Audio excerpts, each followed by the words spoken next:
Duck and Percy enjoy their work at the harbour, pulling and pushing trucks full of cargo to and from the quay. But one morning, the engines were exhausted. The harbour was busier than ever.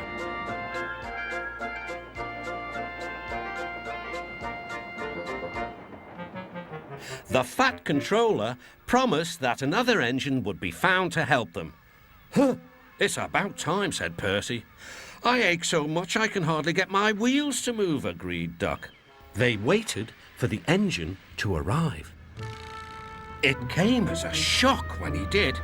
"Good morning," squirmed Diesel in his oily voice. The two engines had not worked with Diesel for a long time.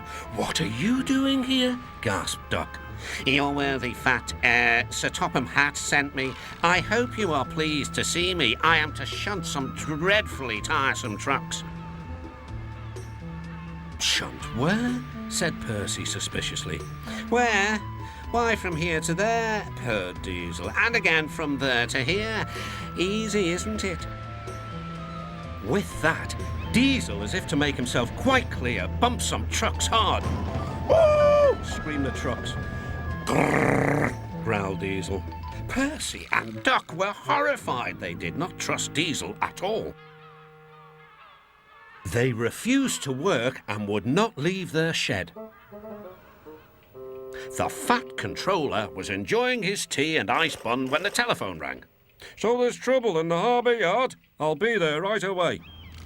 Diesel was working loudly and alone. Cargo lay on the quay. Ships and passengers were delayed. Everyone was complaining about the Fat Controller's railway. Percy and Duck were sulking in their shed. "What's all this?" demanded the Fat Controller. We're on strike, sir," said Percy. "Yes," added Duck. "Beg pardon, sir, but we won't work with Diesel, sir." Then, in a quiet, hurt voice, he added, "You said you'd sent him packing, sir."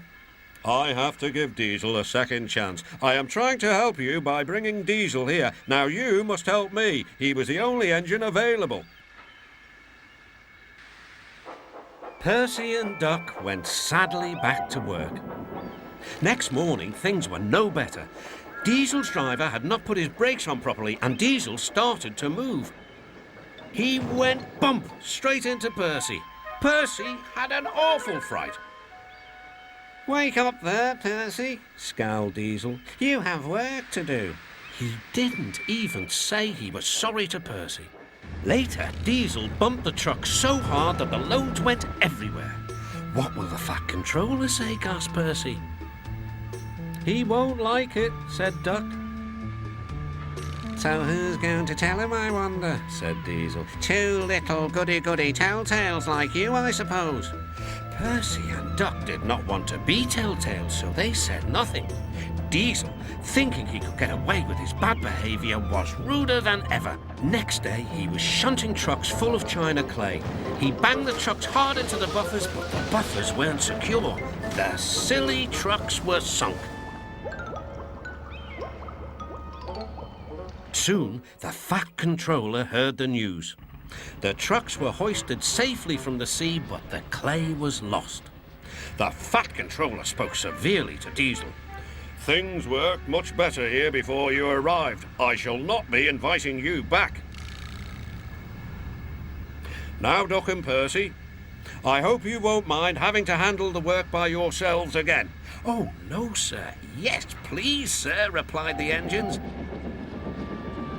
Whistling cheerfully, they puffed back to work, while Diesel sulked slowly away.